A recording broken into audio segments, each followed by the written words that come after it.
Bonjour à tous et bienvenue à l'Institut français du Japon. Je suis très heureux aujourd'hui de vous accueillir pour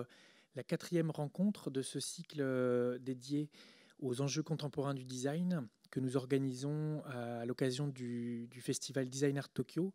et avec le soutien de l'Institut français à Paris. Pour cette 4e rencontre dédiée au lien entre le design et la pensée du Caire, nous sommes très heureux de pouvoir accueillir aujourd'hui Antoine Fenoglio du collectif Sismo Design, ainsi que le designer Shunji Yamanaka, pour discuter des interactions donc, entre le design et la pensée du Caire. Pour modérer cette rencontre, nous avons le plaisir d'accueillir également Mai Tsuno, à qui je passe immédiatement la parole. Merci beaucoup. はい、こんにちは。よろしくお願いいたします。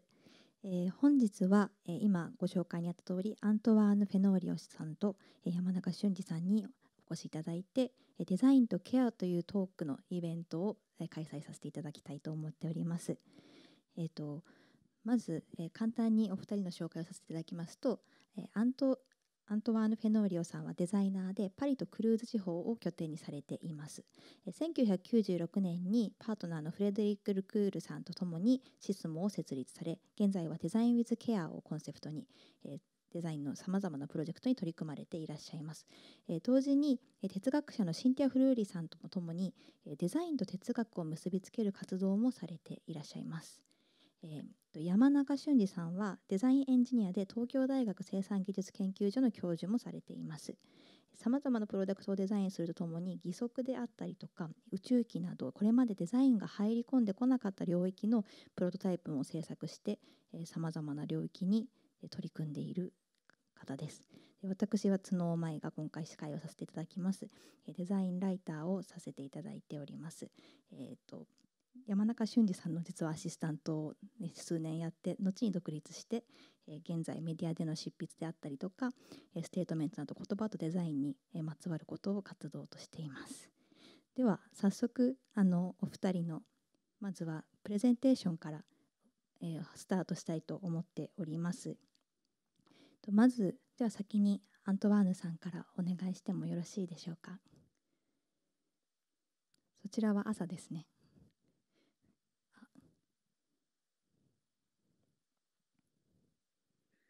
Oui, c'est la fin de la matinée, en effet. Je vous remercie beaucoup pour votre invitation. Je vais vous présenter le travail que l'on fait aujourd'hui, notamment autour du Design with Care. Je suis ravi de vous accueillir aussi dans un des lieux emblématiques de ce travail-là pour nous, qui est une commanderie hospitalière dans le centre de la France, qui se trouve derrière moi, mais que je vais aussi vous partager un peu comme ça, qui est un bâtiment historique que nous sommes en train de restaurer à la fois sur la partie agricole, mais aussi sur la partie architecture, et dans lequel nous faisons vivre tout ce qui est cette problématique du design with care. Alors, ce design with care, nous l'avons conçu avec une philosophe qui est très reconnue en France, qui s'appelle Cynthia Fleury. Nous nous sommes rencontrés avec Cynthia justement sur le lien qu'on pouvait trouver entre la problématique des fragilités, qu'elles soient dans l'univers de la santé ou dans d'autres univers, et les résolutions que pouvait amener le design. Depuis 4 ans, nous avons monté un séminaire dans une université qui s'appelle le CNAM à Paris. Et tous les mois, nous intervenons pendant 2 heures sur une des thématiques du Design with Care qui peut être liée soit au numérique, soit à l'histoire, soit à des dimensions philosophiques différentes et que vous pouvez suivre et retrouver en ligne assez facilement. Récemment, dans le cadre de la capitale mondiale du design, qui s'est déroulée à Lille en France, nous avons réalisé, les Sismo et Cynthia Fleury, une exposition qui s'appelle Climat de soins, qui présentait l'ensemble d'une sélection de projets réalisés dans la métropole de Lille autour de ce lien entre le design et le soin. Ce qui est important à dire, c'est que cette dimension du design et du soin, pour nous, n'est pas réductible à l'univers de la santé, mais peut s'exprimer aussi dans l'univers, de la conception, de la démocratie et plus largement, du climat. Donc c'est ce que je vais, développer dans cette présentation pour essayer de vous donner un panorama assez clair et assez global de cette, notion du design with care. Heu, alors comme je vous le présentais, à la commanderie ici, heu, ce lieu représente vraiment pour nous cette approche du design with care, sous l'angle, notamment des travaux qu'on peut faire, sur la restauration du bâtiment. Puisque pour nous, un des points du design with care, c'est aussi, de restaurer ce qui a été abîmé, c'est-à-dire de voir comment, heu, des endroits qui ont pu, être abîmés soit par l'histoire, soit par la pollution, soit des groupes d'individus qui ont pu être, aussi mis en difficulté, comment on peut s'approprier, essayer de bien identifier, ce qui a été, abîmé pour travailler sur la restauration, pour travailler sur, cette idée de réparation par le design. Donc là, ce sont des images, de différentes choses qu'on a pu faire. On a restauré la charpente cette année, on travaille aussi sur un projet de permaculture et de forêt-jardin. Et nous avons aussi des ateliers autour de la forge, du bois, qui nous permettent aussi de faire vivre à nos clients une expérience particulière. Nous avons aussi souvent travaillé avec le Japon. Ce travail-là est un des derniers que nous avons réalisé avec une entreprise qui s'appelle Iwashu, que vous connaissez peut-être, qui fabrique des théières en fonderie. Et cet exemple, je vous le partage parce qu'il représente aussi la manière dont nous aimons travailler, c'est-à-dire avec, une création d'une expérience finalement, globale pour tous les usagers du projet de design qui peut dépasser l'objet. Donc par exemple, ici, nous avons, travaillé avec un pâtissier japonais installé à Paris, mais aussi en faisant une exposition et un livre qui ont été présentés à la Maison du Japon, qui racontait plus largement qu'est-ce que le soin, qu'est-ce que la délicatesse pouvait amener dans ce rapport du design entre la France et le Japon. Ça, c'est un autre projet qui est très directement lié aussi aux techniques du design et du soin. C'est un projet pour un groupe automobile qui nous a demandé de réfléchir à la problématique du handicap et de l'inclusion, dans l'automobile. Et pour ce faire, nous avons, utilisé des formes d'exosquelettes et d'éléments qui nous permettent de vivre comme peut le faire, une personne, en situation de handicap ou une personne, en situation de vulnérabilité. De, voir par ces éléments quelles sont les difficultés qu'elles vont rencontrer sur des usages très simples de l'automobile qui peuvent être, d'ouvrir une porte, de passer une vitesse ou, de lire un écran, digital. Heu, Ce projet représente bien aussi, la façon dont il nous semble important, d'arriver à, heu, outiller le design with care, c'est-à-dire de passer, du mode philosophique aussi au mode pragmatique et de conception du design. Et ce qui m'intéresse vraiment dans cette pratique, c'est justement cet aller-retour. C'est-à-dire, à chaque fois que l'on va, dessiner, concevoir quelque chose par le design, est-ce qu'on est capable de s'interroger sur, ce que ça peut créer de positif ou de négatif? Alors bien sûr pour l'individu, bien sûr pour l'entreprise pour laquelle on travaille, mais plus largement pour, la société, pour, la notion, de la problématique du changement climatique et d'intégrer vraiment ces projets de design dans cette notion très large, qui est une notion à notre avis importante. Peut-être préciser que cette notion du lien entre la philosophie et le design, elle ne date pas d'aujourd'hui, elle ne date pas de notre travail avec Cynthia Fleury, mais elle est une forme de tradition dans le design qui est née notamment avec le designer anglais William Morris à la fin du 19e siècle, qui avait travaillé avec un philosophe qui s'appelle Friedrich Engels. Mais on peut citer à d'autres moments de grands travaux de designers très reconnus sur la thématique du soin. Par exemple, et souvent, ces travaux ont été réalisés pendant des grandes failles historiques. Par exemple, une guerre, par exemple, une crise économique ou par exemple, une crise sanitaire. C'est le cas, par exemple, de Charles et Ray Eames pendant la Seconde Guerre mondiale, qui avaient travaillé à une attelle en bois, qui reprenait les techniques de bois utilisées dans leur mobilier, ou pendant la crise énergétique des années 70, d'un designer assez connu qui s'appelle Victor Papanek, qui a beaucoup travaillé sur le rôle du designer face au changement climatique et à la crise énergétique.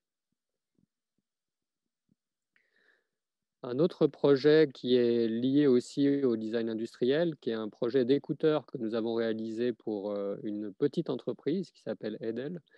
Et j'avais envie de vous présenter ce projet car il a été, en termes d'accompagnement de tous les acteurs du projet, très intéressant. Et finalement, j'allais dire, ça m'a frappé à quel point finalement cette qualité de lien et d'attention à tous les acteurs du projet, que ce soit les sous-traitants, la marque, les fournisseurs de matériaux, les designers, etc., a permis de créer quelque chose qui vraisemblablement a été de meilleure qualité que si chacun avait travaillé dans son coin et de façon plus séquentielle ou plus classique. Alors pour revenir à la dimension du CARE, nous travaillons souvent sur des expositions et ça, c'est une exposition qui nous avait beaucoup intéressés, qu'on a réalisée au Centre Pompidou à Paris, mais aussi au Mexique, qui est une exposition pour les enfants autour du personnage de l'artiste Frida Kahlo. Et le principe que nous avons souhaité défendre n'était pas de présenter le travail de l'artiste, mais plutôt de confronter ce jeune public à un univers personnel extrêmement fort, qui était l'univers de cet artiste, notamment avec des dimensions liées aux soins, à la souffrance, à l'amour, à des choses très fortes humainement, qu'il fallait arriver à retranscrire pour aider ce jeune public aussi à se positionner et à comprendre comment un artiste peut créer avec la notion de douleur, peut survivre dans ces environnements par la création.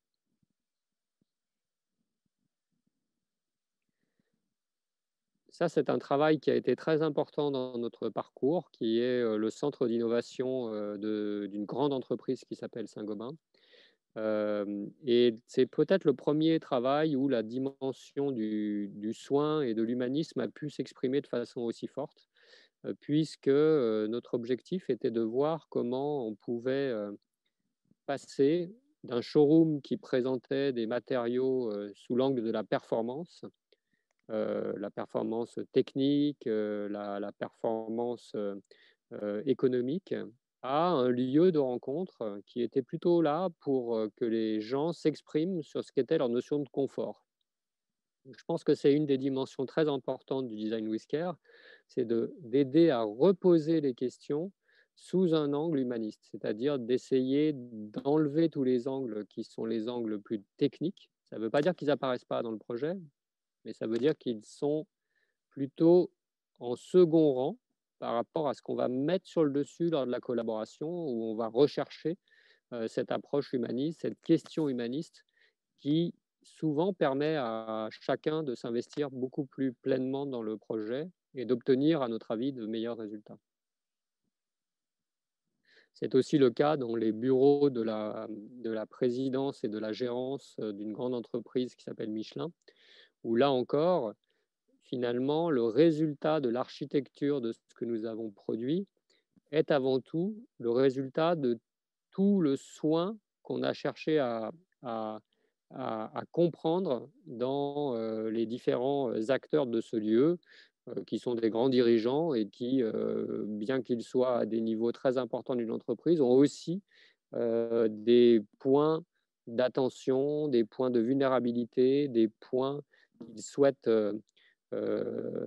pouvoir exprimer dans un espace qui ne soit pas qu'un espace corporate, on va dire, pas qu'un espace d'entreprise, mais aussi un espace de partage, de vie, d'attention à l'autre, de prendre soin de l'autre, qui peut être une dimension assez étonnante à ce niveau de direction, mais qui amène euh, finalement des résultats qui sont très intéressants parce que assez différents en termes d'approche à la fois spatiale, mais aussi sur les process de décision ou de travail.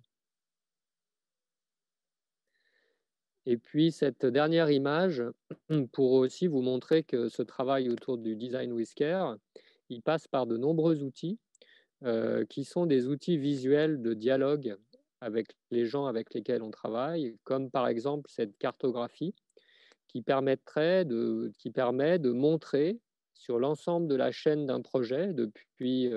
sa conception jusqu'à le fait de le jeter une fois qu'il a été utilisé, quels sont les éléments sur lesquels on amène du soin, quels sont les éléments sur lesquels on estime qu'il n'y a pas assez de soins à apporter, par exemple parce que le projet n'a pas été pensé en termes de développement durable, ou par exemple parce que il va être fabriqué dans des conditions qui ne nous semblent pas intéressantes par rapport à ce que l'on défend. Et ce qui est très important sur cette cartographie, et peut-être très nouveau en tout cas dans ce qu'on amène à nos clients, c'est que finalement,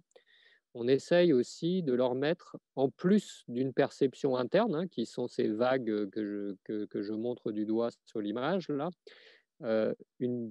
des réalités externes. C'est-à-dire qu'on peut, par exemple, mettre en regard de décision interne les éléments du développement durable définis par l'ONU, ou des points clés du label d'entreprise Bicorp, ou des éléments très tangibles du GIEC sur le réchauffement climatique. Et ça nous semble un point vraiment clé de la notion du design with care, c'est de réinvestir par les projets un champ global dont on connaît les fragilités démocratiques, climatiques, individuelles, et de ne pas travailler dans une bulle fermée autour de l'entreprise ou du designer. Je vous remercie beaucoup pour votre attention. どうもありがとうございます。ぜひ後でディスカッションの時にいろいろと伺えればと思っております。では続きまして山中俊二さんからプレゼンテーションをお願いしたいと思います。よろしくお願いいたします。どうも山中です。こんにちは。僕の方も、15分ほど、自己紹介を兼ねて、プロジェクトを紹介させていただきます。その時に一応今回のテーマがデザインとケアということであったので、一番関連がありそうだ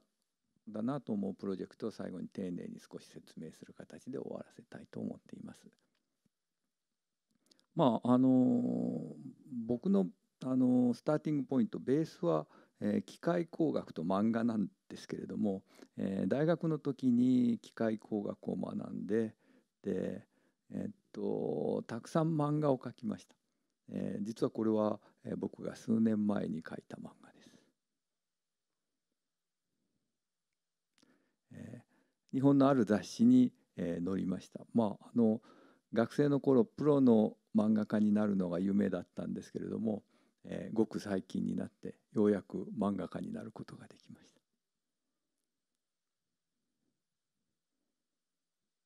で、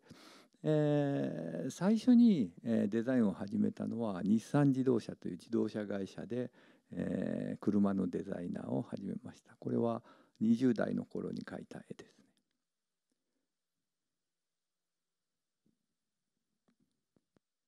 でこの辺りは、あまり説明しないでどんどん見せていきます。車のデザインもしました。カメラのデザインなんかもいくつもやっています。もしかしたらフェノリオさんが見たことあるものもあるかもしれないです。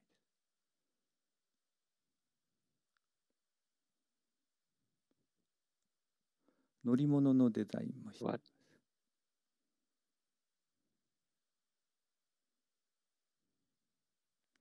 家具のデザインもいろいろやっていま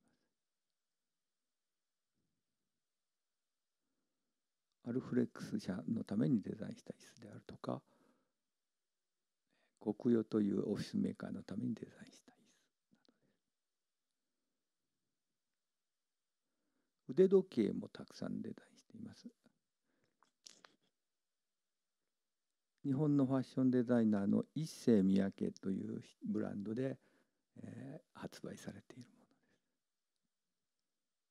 それから画面の一番右のものは、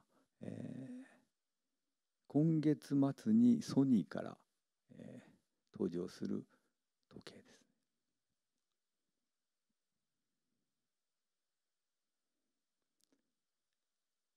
2000年頃から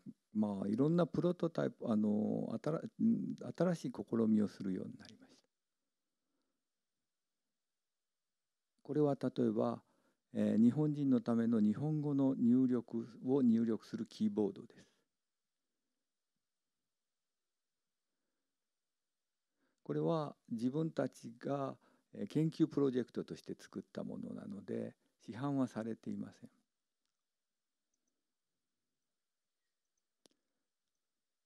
ですが、ニューヨークの近代美術館の、収蔵品になりました。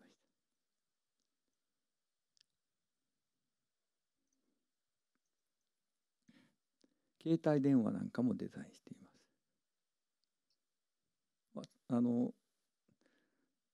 それぞれ見せているのは僕自身が描いたスケッチなんですけれども、これが実際に、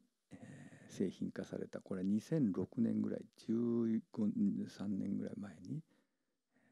製品化されたものです。キッチンツールもいろいろではデザインしています。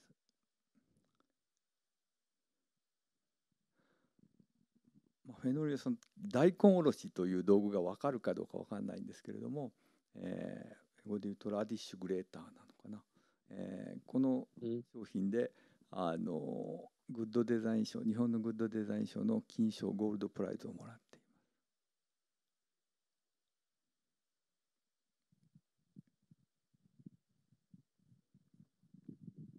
ます。最近は研究者と一緒にいろんなロボットもデザインするようになりました。この辺りは全く商品化されているものではありません。研究用のプロトタイプとして発表し、美術館やその展覧会などで展示されたものです。実際に動くものです。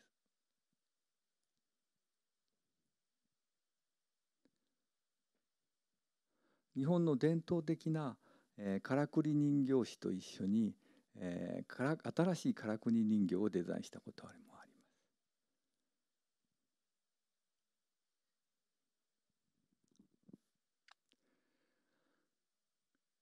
これは伝統的な日本のものづくりと一緒にして、それを新しいものとして、リデザインしようとしたものなので、もしかすると今日のテーマととても関わりがあるかもしれません。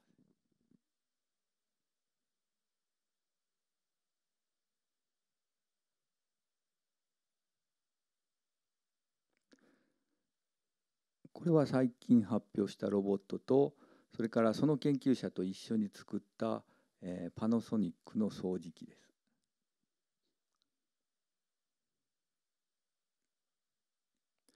このロボットビークルの方はまだ実験機なのですが、今年のヨーロピアンデザイン・オブ・ザ・ヨーロピアンデザイン・アワードをいただいたので、もしかしたらご覧になったことがあるかもし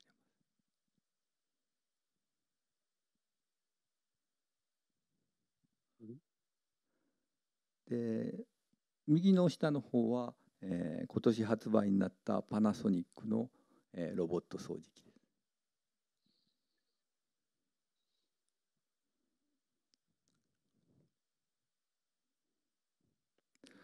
日本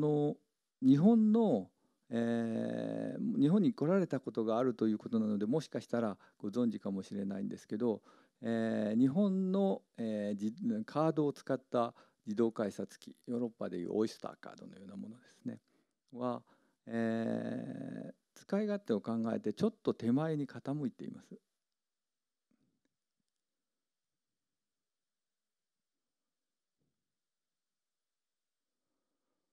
とてもシンプルなデザインなんですけれど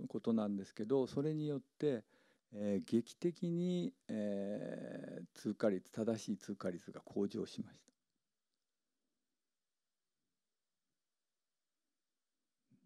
た。だから時々経験あると思うんですけど、あれうまく反応しなくて立ち止まってしまう人がいるんですけども、ちょっと手前に傾けるだけで劇的にそういう人を減らすことができます。でこれは、2001年、もう20年前に日本に導入されたものです。で世界に先駆けて、自動改札機、カード型の自動改札機を日本ではこのやり方で導入することができます。日本全国共通で、約13度手前に傾いています。実はこの角度を決めたのは僕だったりします。長いさまざまな実験を繰り返して、角度を発見しました。日本中のカード改札機がこうなっていますので、僕がデザインしたものの中では一番ユーザーが多いかもしれません。7000万人ぐらいが使っています。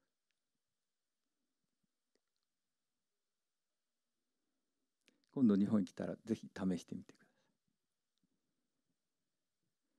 さい。最後に、義足のプロジェクトを紹介したいと思います。これは大学の先生になってから始めたものです。初期のものには、今日、コーディネーターをしてくれている角尾さんも参加していまし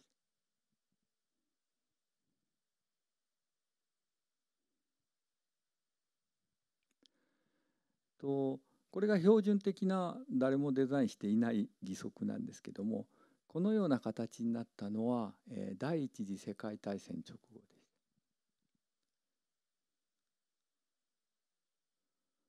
たくさんの人が足を失い、義足がたくさん必要になって、その時に、量産部品を使ってうまく作る方法を考えた人がいました。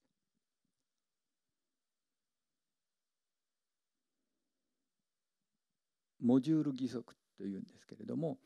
標準化されたさまざまなパーツと標準化された、足先を使うことで、とても安くたくさんの人に義足を供給することができるようになりま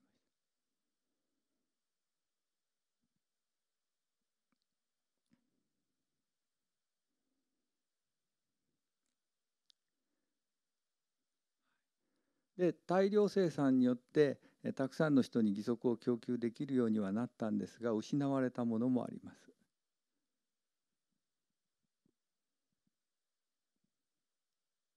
それまでの義足は、一つ一つ職人さんがとても美しい形に作っていたのですが、このようなやり方をすることによって、まるで建築の、仮小屋みたいなもの、簡単に組んでしまったものになってしまって、これ全体をデザインする人がいなくなりました。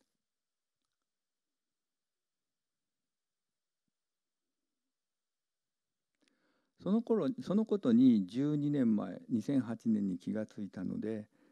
そこからこれもその当時に撮った写真ですけれども、もう少し全体を美しくできないかということを考えるようになります。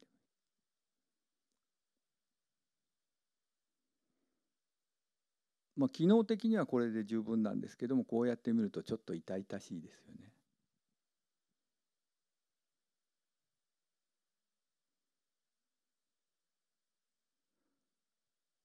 でたくさんの、ユーザーのことを見ながら作ってみたのが、最初に作ったのがこれです。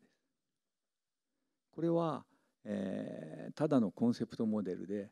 誰も使うことができないものだったんですけど、こういうものを作りませんかっていうのをこのモデルで呼びかけました。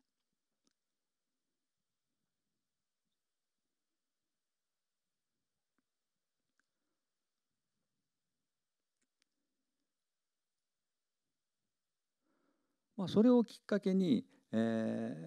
のモデル、この最初のモデルをいろんな人に見せているうちに、メーカーや、義肢装具士さんが協力してくれるようになり、たくさんの、義足を作ることができるようになりました。これはあるメーカーと一緒に販売した、ランニング用の義足です。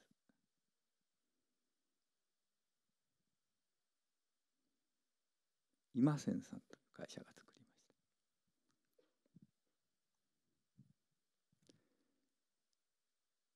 こちらは、パラリンピックアスリートの、自転車競技の、メダリストのために作った義足です。で左は、日常用の義足なんですけれども、その一つ一つの部品をきれいにデザインすることによって、モジュール義足であってもその人の形に、人の人体の形にきれいに寄り添うようなことを目指してデザインします。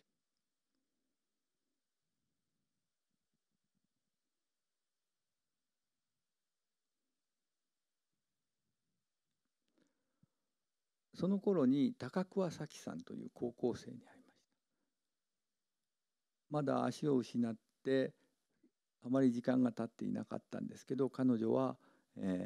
私たちがやろうとしていることにとても興味を持って、一緒に義足を作りたいと言ってくれまし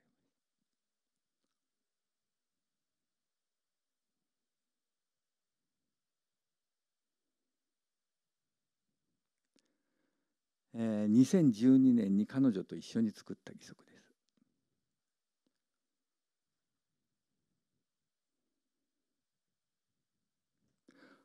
4年の間に、この義足を美しくするのに4年かかったんですけど、4年の間に彼女自身も素晴らしいアスリートに成長しました。今彼女は、パラリンピックの日本代表です。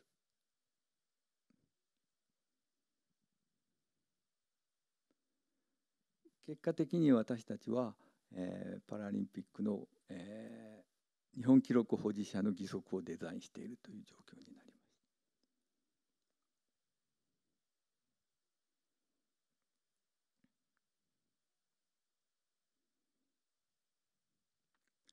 彼女のための最新の義足はチタンとカーボンでできていま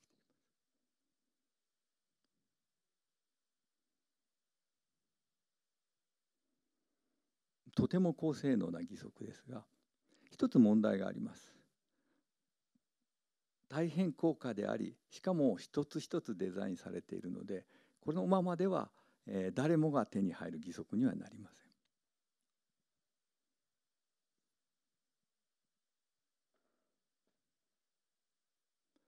そこで私たちは 3D プリンターで新しい義足を作ることにしました。で、これらのプロジェクトをこうやっていて、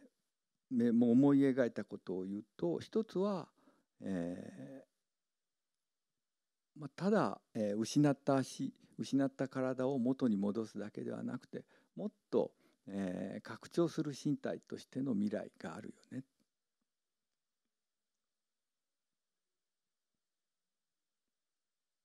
それから、義足っていうのはどうしても、一人一人違う形のものを必要とするので、ただ量産品をそのまんま履かせることはできません。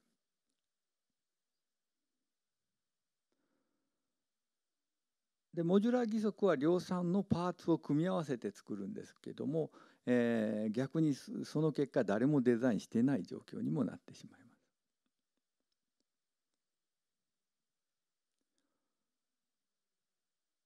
だからこそ、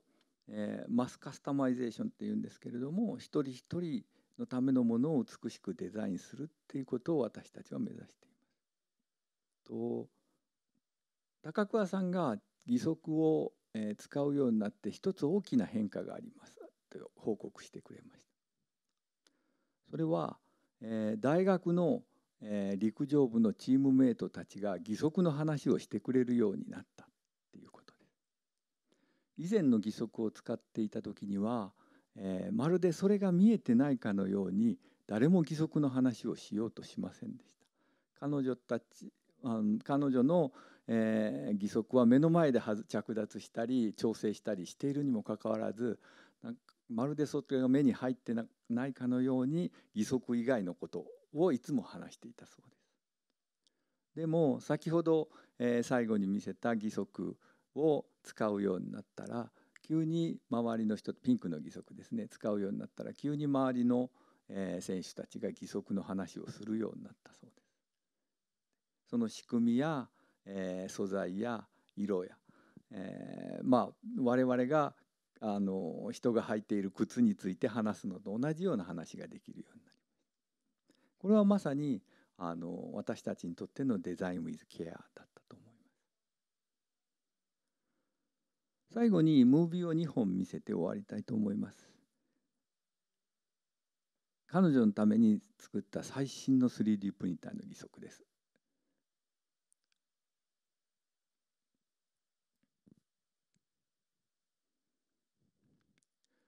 この義足はフルデジタルプロセスで作られています。彼女の足を計測するところから始めて、義足を製作するために、私と研究者たちが一緒に開発した CAD システムを使い、それを、3D プリンターで出力することで、成立させています。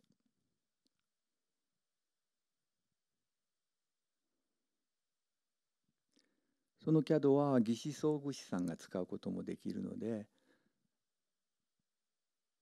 我々のようなデザイナーが一つ一つのものをデザインしなくてもいいっていう未来のためにこの仕組みを作りました。これは2017年の映像ですけれども、ようやくこの後、強度試験なども、重ねてようやく、今年から、従来のレース用としても使えるねっていう話を、高桑早紀さんからもらっています。もちろん我々は、東京パラリンピックでこれが使われることを目指して開発してきたんですけれども、どうなるかわからないですけど、逆に、ギリギリだったのが少し1年余裕ができて安心して使ってもらえるかなっていう状況です。それ以外にも、大学でその 3D プリンターやいろいろな研究者たちと一緒に、やっている、研究があります。で、去年、ロンドンで、展覧会を開きました。このジャパンハウスという建物があって、それは、サンパウロとロサンゼルスとロンドンにあるんですけれども、こんな展覧会をやりました。それを最後にお見せして終わりたいと思います。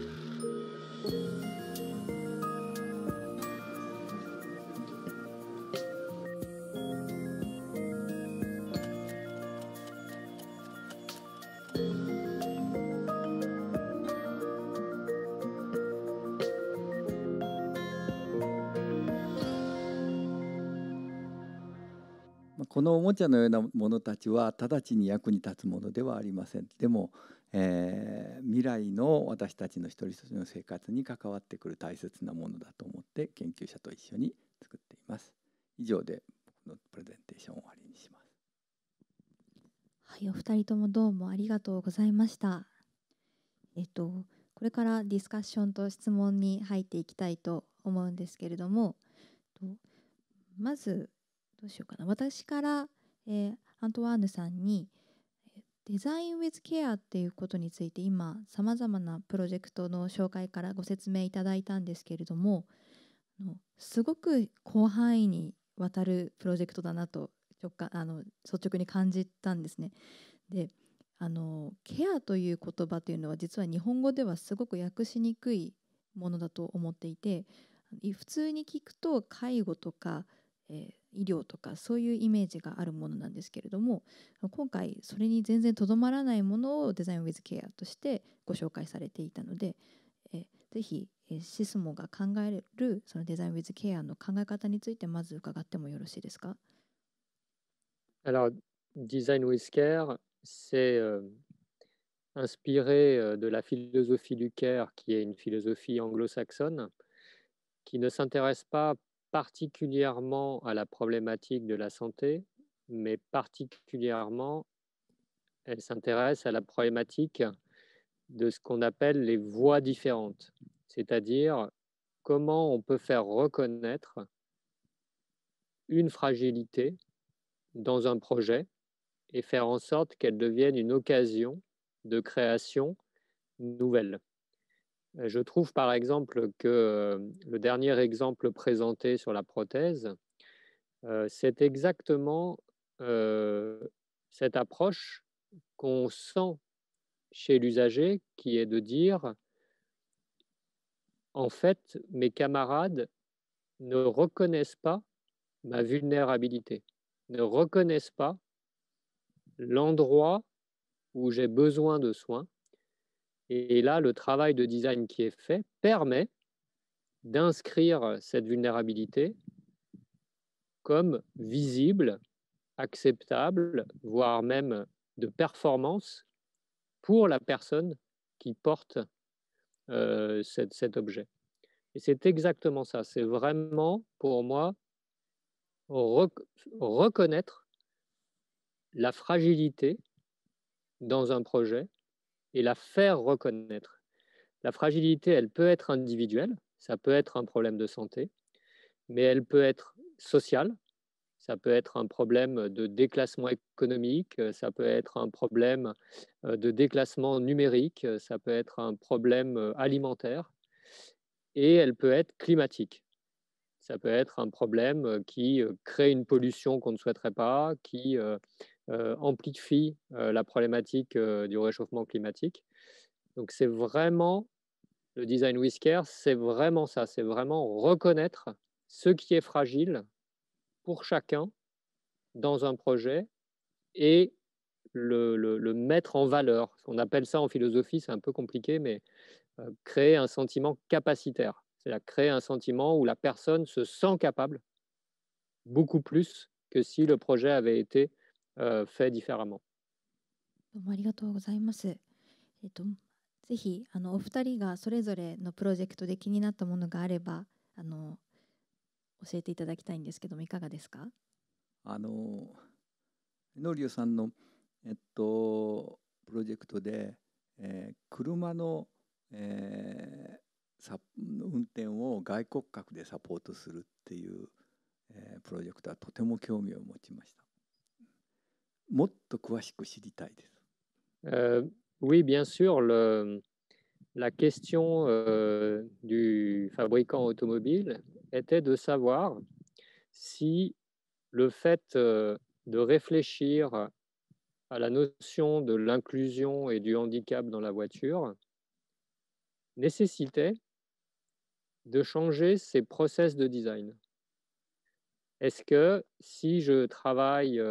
particulièrement avec des personnes vulnérables, en situation de handicap, est-ce qu'il y a des nouvelles méthodes que je pourrais intégrer au process de design qui me permettrait de, à long terme, arriver à prendre en compte cette problématique du handicap. Donc, une des pratiques que l'on a eues a été justement d'utiliser ces exosquelettes qui nous permettent de vivre ce que vivent ces personnes en situation de handicap pour mieux le ressentir, mieux le comprendre et amener des solutions qui pourraient être nouvelles. Mais il y a d'autres outils qu'on peut amener dans cette pratique-là, notamment des outils de représentation, notamment des outils qu'on appelle de proof of care. Vous connaissez sûrement le principe du proof of concept qui a été créé par la NASA dans les années 60, qui est une étape de validité technique d'un projet. Et nous sommes en train de développer avec Cynthia Fleury l'idée d'un proof of care qui permettrait de montrer non seulement la validité du concept, mais aussi de calculer le soin apporté dans le projet. Et par exemple, si je reviens à votre dernier projet présenté, probablement que tous les essais que vous avez montrés en vidéo sont très proches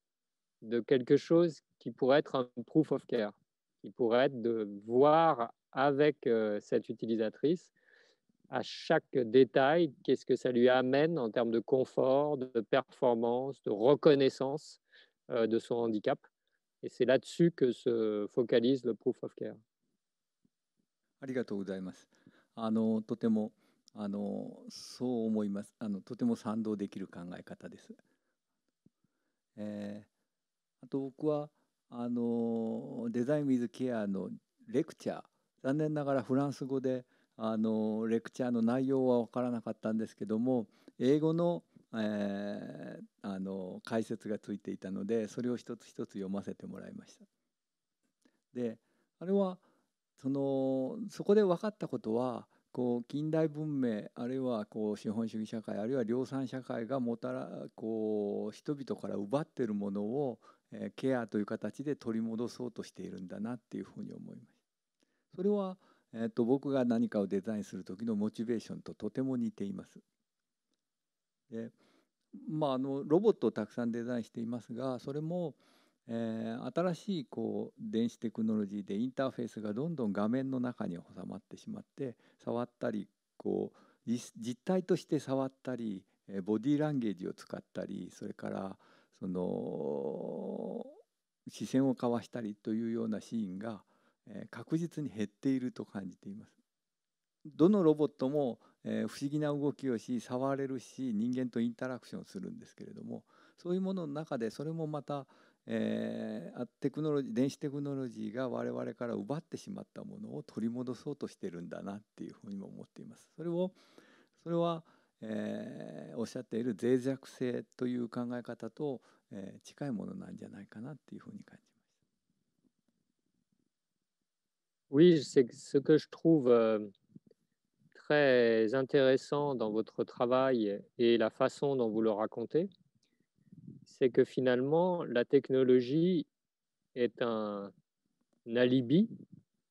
pour une relation plus humaine dans une situation. Et ça, je trouve que c'est probablement quelque chose qui me touche particulièrement, c'est d'arriver à intégrer des domaines technologiques très pointus, mais au service d'une relation humaine qui soit meilleure, qui soit amplifiée. Je vous donne un exemple. Pour l'instant, nous travaillons sur une problématique de chirurgie du foie et on est en train de travailler sur un élément qui est un élément qui permet de montrer comment va se passer l'opération au patient. Et cet élément numérique qui est aussi un espèce de modèle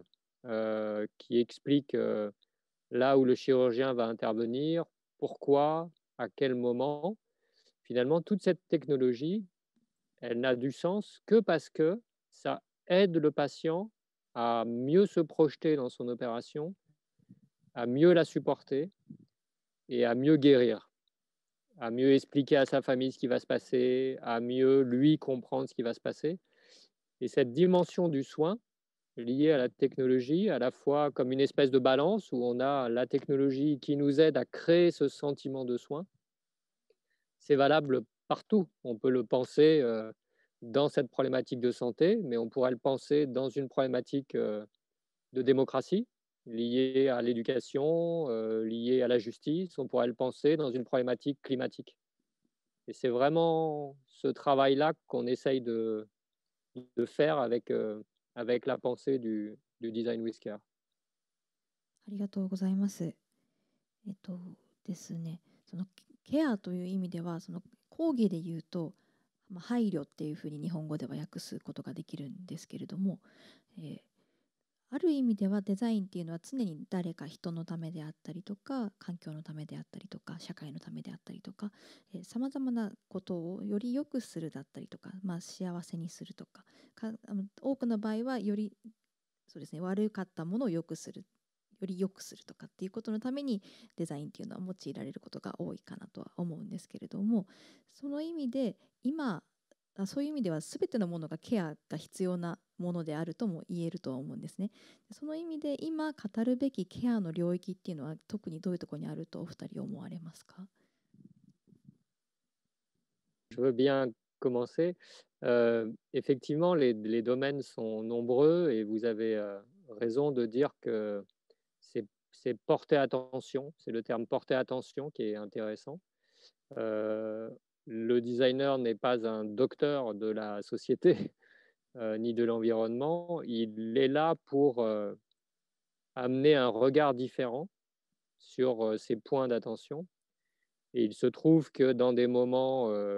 de faille historique ou un peu critique, comme par exemple la crise sanitaire,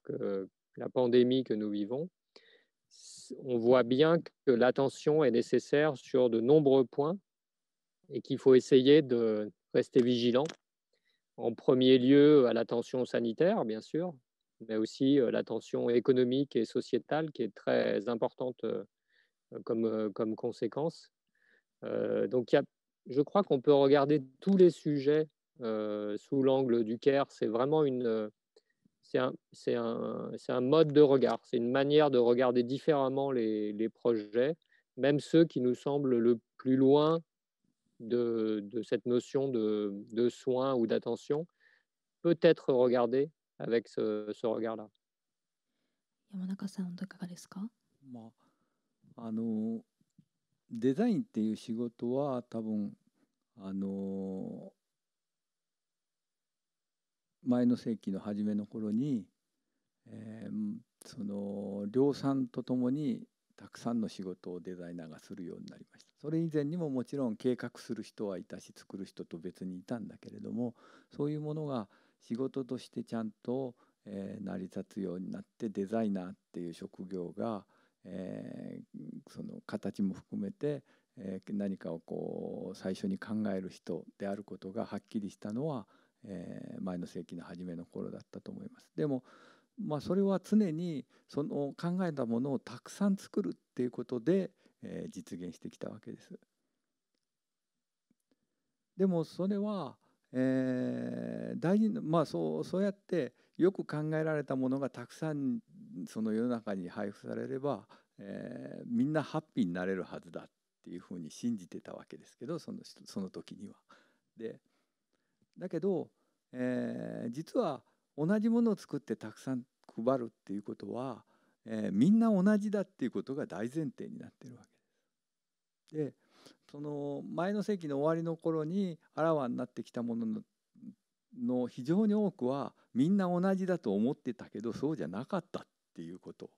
に起因していると思います。つまり例えば椅子を一つデザインする、ここにもたくさん同じ形の椅子が並んでいますけども、このホールにも。でその時にデザイナーは標準的な人のためにデザインするわけです。でも実は標準的な体重、標準的な身長の人っていうのは、あらゆる人の中で数%しかいません。だから多くの人は、自分よりも本当はもう少し小さな椅子がいい、もうちょっと本当は自分は大きな椅子がいいと思いながらも我慢して使ってるわけです。多分、そういうことが一つ一つ、これは民族の問題もそうだし、ローカルな文化の問題もそうだし、マイノリティの問題もそうだし、フェミニズムの問題もそうかもしれないんだけど、みんな同じだと思ってたら違うよねって、一人一人その何かしてあげないといけないよねっていうことに気がついたっていうのが、前の世紀の終わりの頃で今最も重要なテーマの一つになっていると思います。例えばそういう、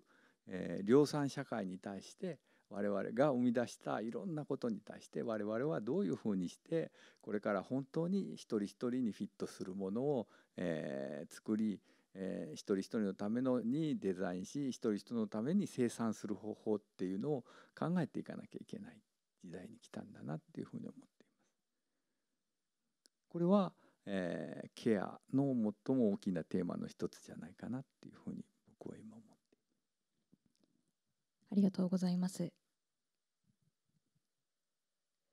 お二人のお仕事は実は、山中先生はとても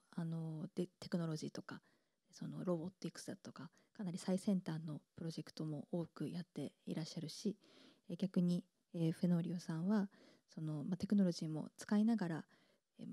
一つ一つの例えば展覧会で伝えるっていうことであったりとか、あるいは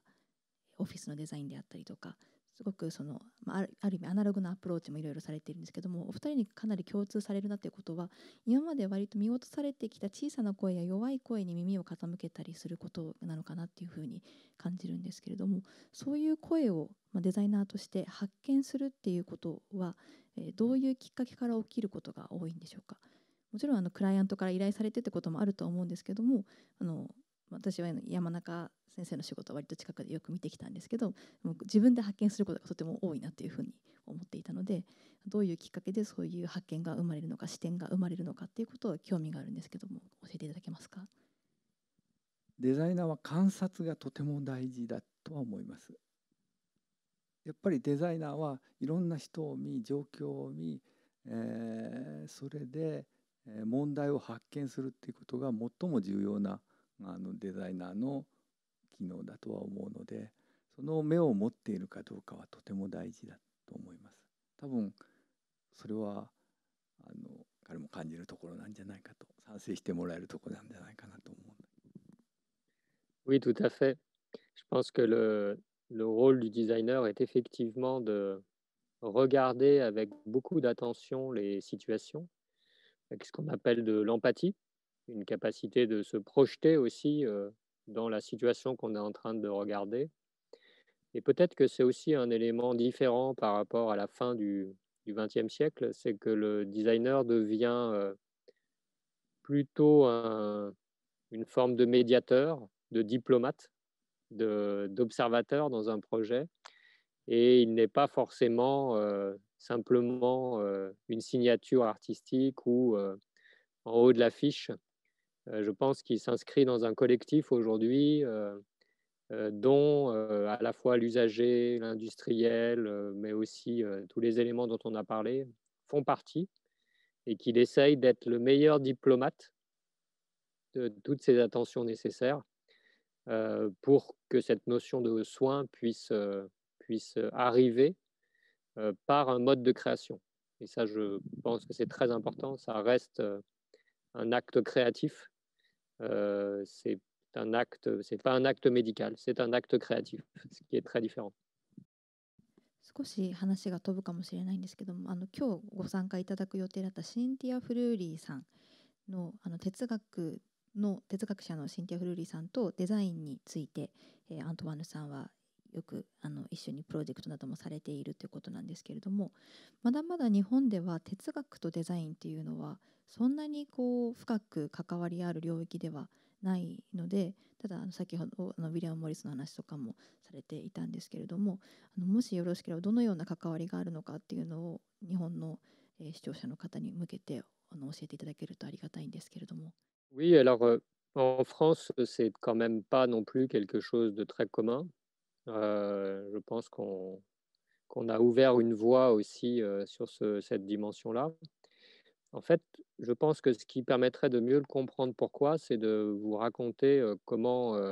on est arrivé à travailler ensemble. Il y a quelques années, il y a 5-6 ans, les industriels et les clients qu'on avait venaient voir Sysmo avec des questions qui étaient de plus en plus complexes. Et on attendait du design un résultat qui posait vraiment des questions. Et je me suis dit que les designers avaient peut-être besoin d'aide sur la manière d'ajouter et de réfléchir à une dimension éthique dans leur travail pour être sûr que les propositions qui étaient dessinées ne créent pas ce qu'on appelle des externalités négatives, c'est-à-dire des défauts ailleurs. Si on règle une situation ici, mais qu'on crée un défaut plus loin, en fait, il y a un problème d'éthique qui est important. Donc, c'est dans ce cadre-là que j'ai rencontré Cynthia Fleury et que son regard de philosophe nous permet à chaque fois de mettre un filtre de réflexion nouveau. C'est comme si le cahier des charges que vous donne un client s'enrichissait d'un cahier des charges éthique et qui ouvre de nouvelles manières de penser les solutions. Et puis peut-être la dernière chose pour que vous compreniez bien comment ça s'est passé, de son côté, Cynthia Fleury voulait aussi que sa philosophie puisse être transformée en actes, notamment dans l'univers des hôpitaux. Et dans ce sens-là, elle a créé la chaire de philosophie à l'hôpital, avec une volonté de rendre accessible la question de l'éthique et des solutions avec les patients et les usagers à l'hôpital. Donc on s'est vraiment croisé voilà, à des endroits où une philosophe avait besoin d'un designer et un designer avait besoin d'une philosophe dans son travail. とても面白い事例だと思うんですけれども、山中先生は逆にそういう感覚というか、そういうその必要性とかいたらいいなと思うようなパートナーっていうのはいらっしゃいますか？例えば哲学もあるのかもしれないですけれども。そうですね。まあデザイナーがそうすべきかどうかさえもわからないんだけど、今ものづくりに関わる人はとても大きなテーマで何かを考えなきゃいけない状況になっていることは確かだと思います。そういう意味でそのフィロソフィー、とてもどういう、歴史を学んで、そこから我々がやってることはどういう意味を持っていて、でそれがどういう未来をもたらすのかっていうのを、大きなストーリーを丁寧に考える必要はいつもある状況にはなっています。でだから私も、文化系の、歴史学者であるとか、その政治学者であるとか、そういう人たちと話をすることも大好きです。で多分その哲学、実はその哲学者とあまりダイレクトにやったことはないのですけれども、哲学そのものは僕はとても好きです。で哲学の本も好きです。フランスの有名な哲学者の本も何冊も読みました。で古くはポスト構造主義って言われるようなものとか、記号論って言われるようなものがとてもデザイナーに影響を与えたことも知っています。でそういうなんかこう社会との関わりっていうのを考えていく上で、哲学っていうのは一番こう明快にその問題を突きつけてる学問だよなっていうふうにも思います。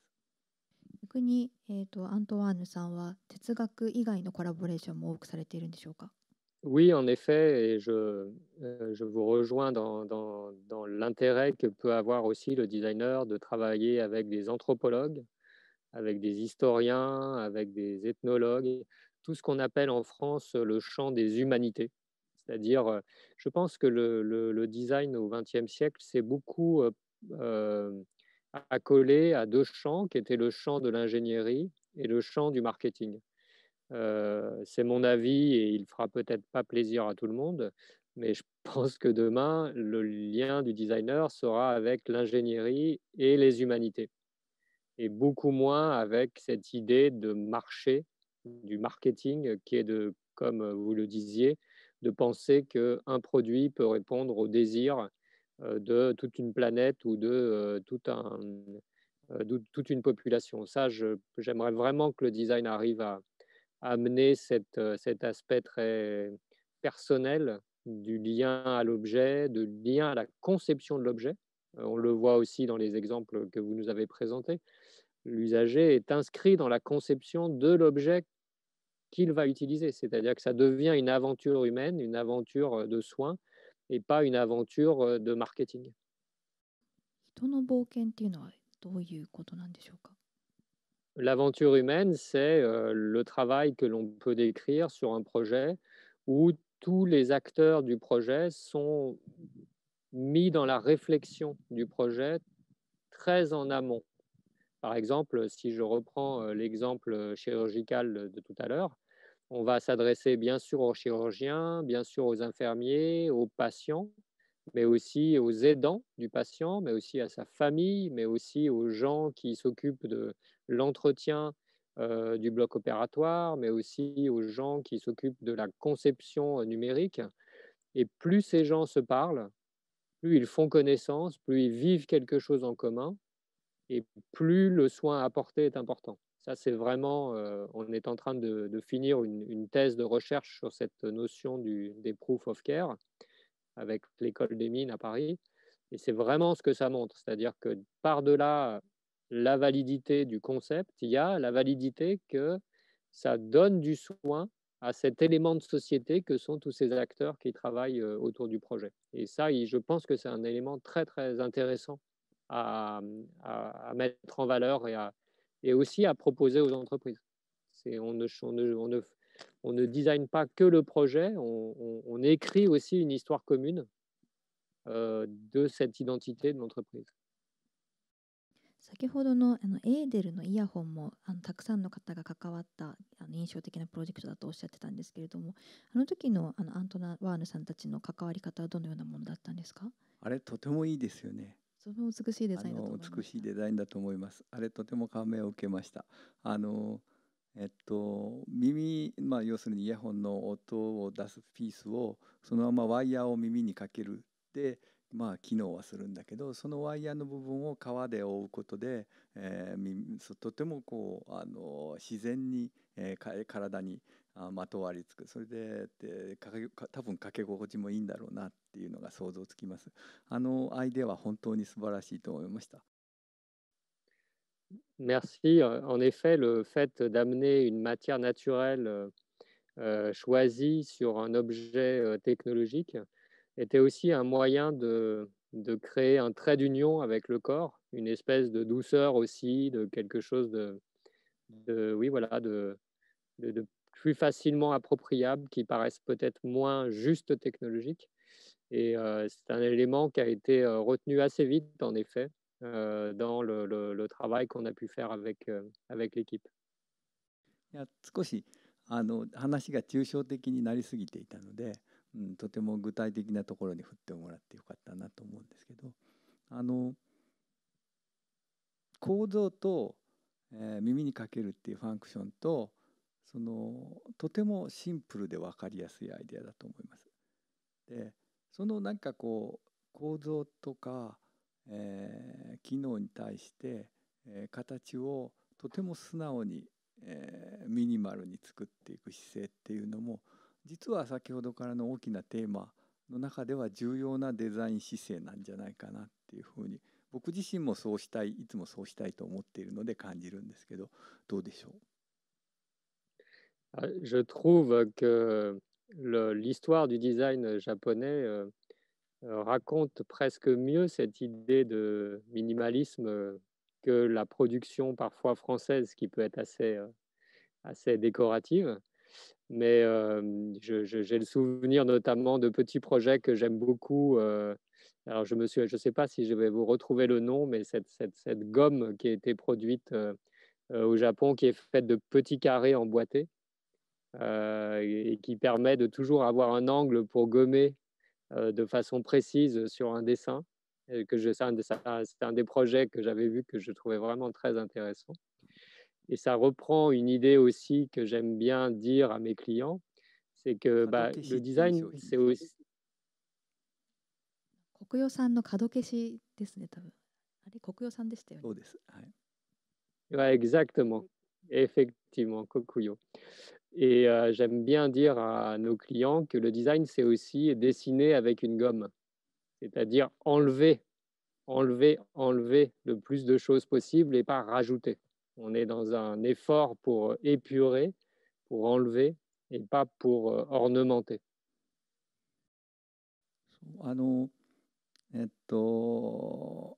シスモの、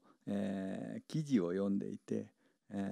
シャルロット・ペリアンさんがあなたたちのプロジェクトにとても注目したっていう記事がありました。で、シャルロット・ペリアンもまさにそのとてもミニマルに機能を磨きやるタイプのデザイナーだったと思うんですけども、で僕は彼女はとても尊敬しています。そういう人たちと出会いがあったっていうのは羨ましいなと思います。 Oui, merci, on a eu beaucoup de chance. Alors, comme je vous le disais, en fait, quand on l'a rencontré, on était tout jeune designer, on avait 24 ans et on arrivait juste à Paris. Et c'était dans une exposition et en fait, on ne savait pas que c'était Charlotte Perriand. Donc, on s'est dit, ah tiens, dites-moi cette dame incroyable qui vient nous parler de design de manière tellement énergique, nous encourager, nous donner des voies de travail. Nous, on pensait que c'était juste comme ça qu'étaient les grands-mères à Paris, très créatives, etc. Mais on a appris plus tard, parce qu'à l'époque, elle était déjà très âgée, hein, c'était en 1997. On a appris après que c'était Charlotte Perriand et on a eu l'occasion de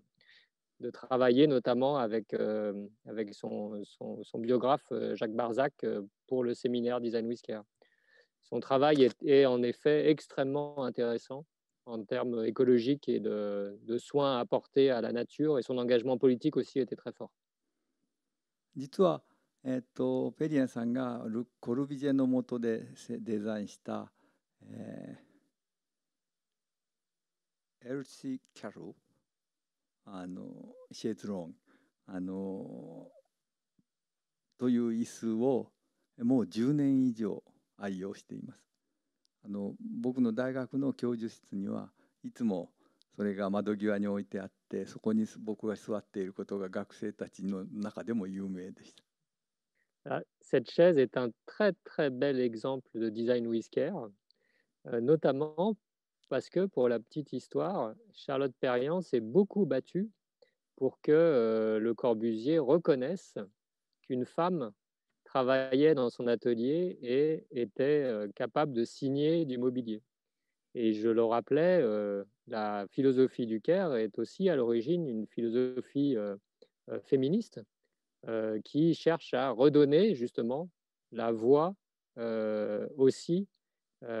aux femmes. Et cet exemple-là est pour moi très très intéressant. Ça a été une des premières à se battre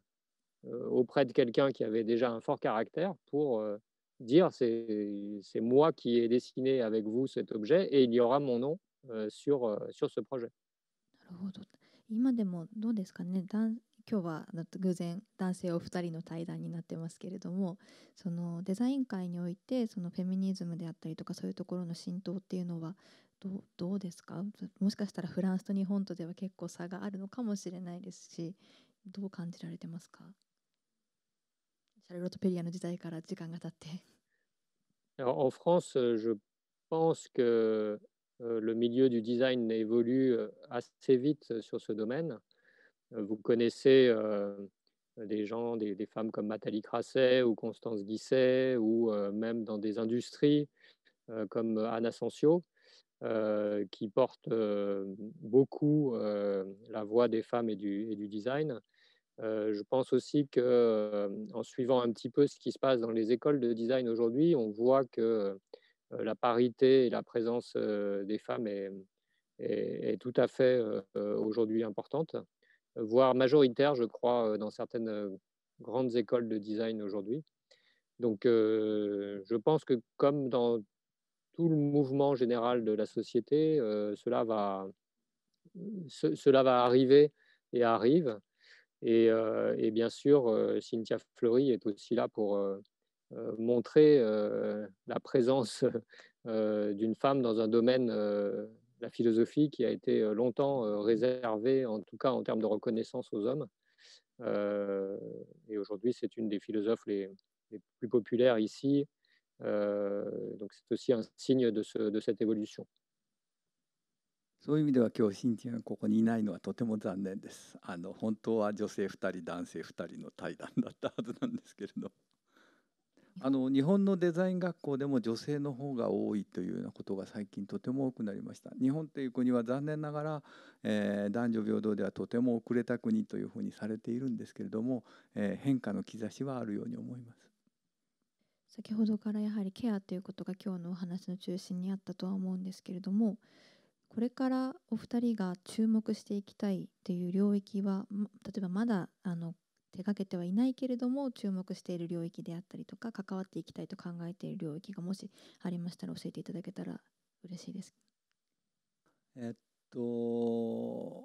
バイオテクノロジーの世界ですね。まだまだ、デザイナーが関わるほど完成していない部分も多いんですけれども、バイオテクノロジーの研究者たちと一緒に少しずつ今、大学で新しいものを作ろうとし始めています。でそれがお見せできるのはもう少し先になると思うんですけども、今一番ワクワクしているプロジェクトの一つです。En effet, je suis d'accord avec ce travail avec la biotechnologie et avec je dirais peut-être plus largement avec la conciliation avec le vivant. C'est-à-dire comment le design va pouvoir investir le champ du vivant pour travailler en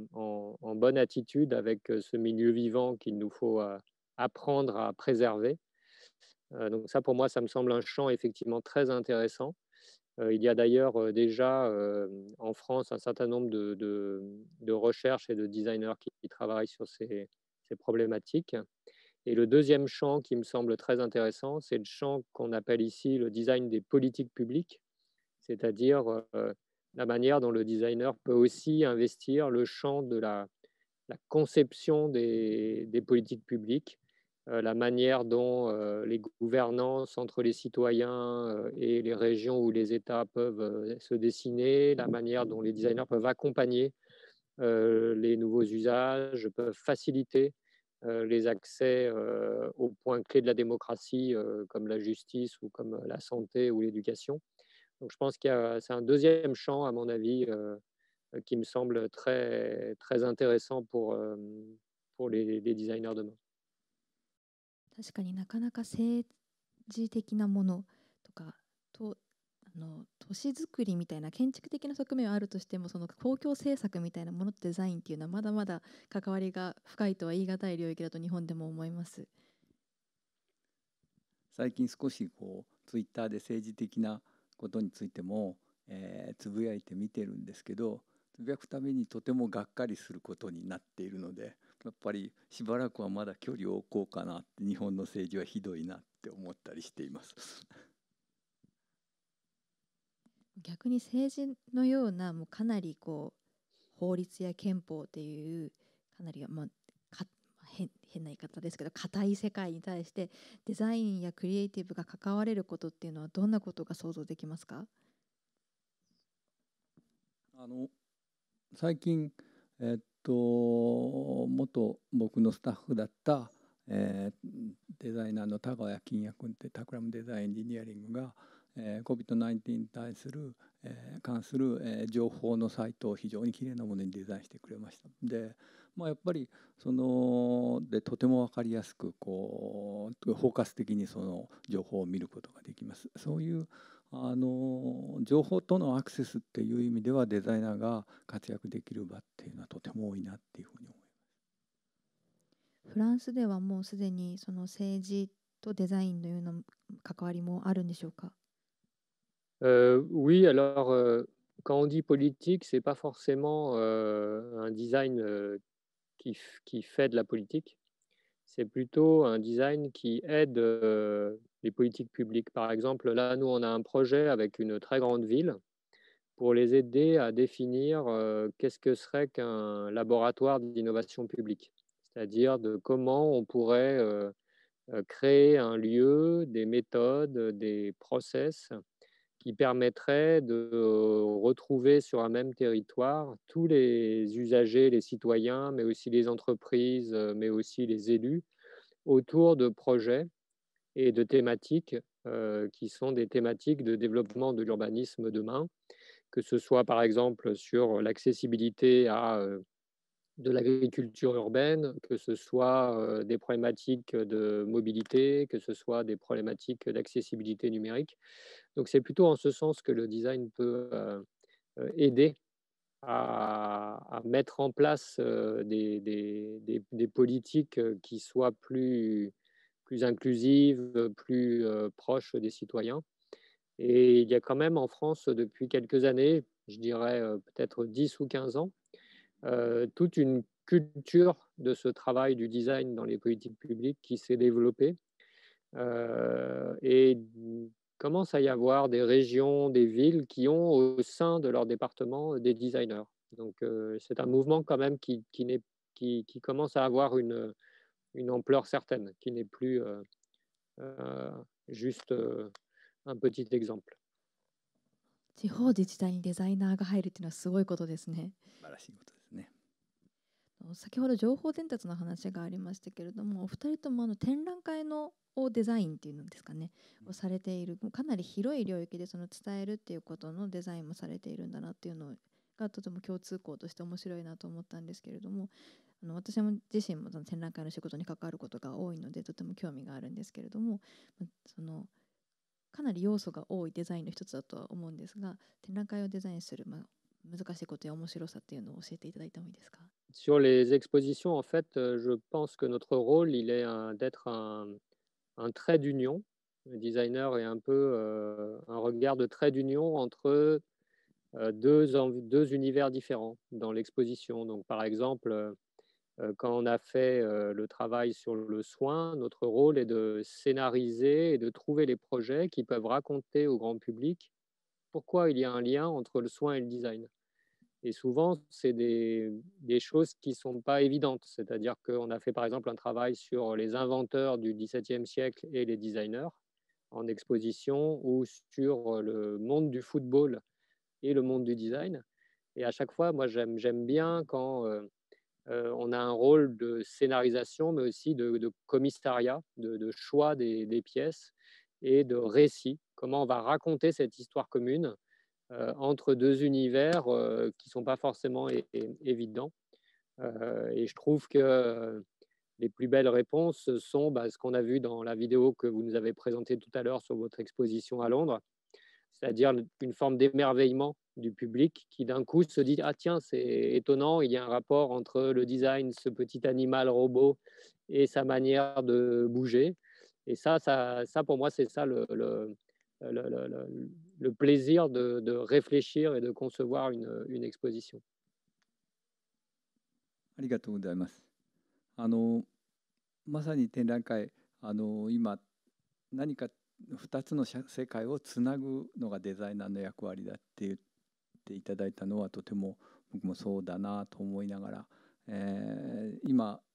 例に挙げていただいたそのロンドンの展覧会もまさにその研究者たちがこう考えている最先端のテクノロジーでこんなことができちゃうんだよっていうのを人々に伝えたい。で例えば不思議なロボットは 3D プリンターで作られたロボットなんですけれども、みんなその 3D プリンターっていうのはこんな可能性も持ってるんだよっていうことを伝えたいっていうようなことを、考えてデザインした展覧会です。で、そういうなんかこう、デザイナーっていうのはアイデアを形にする人でも実現する人なんだけど、それはある意味こうサイエンティストとユーザー、一般社会をつないでいることでもあり、それからあるフィロソフィーや考え方をユーザーに伝える、あるいはユーザーからそのフィードバックを、展覧会っていう形で研究者たちに伝える、それを考えている人たちに伝えるっていう意味で、展覧会っていうのはとても普段、マスコミでしか、コミュニケーションできない雑誌人たちがダイレクトにこう触ったり見たり、反応を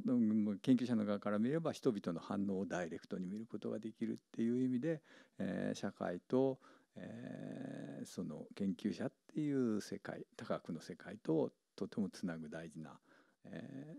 行為だなっていうふうに思っていま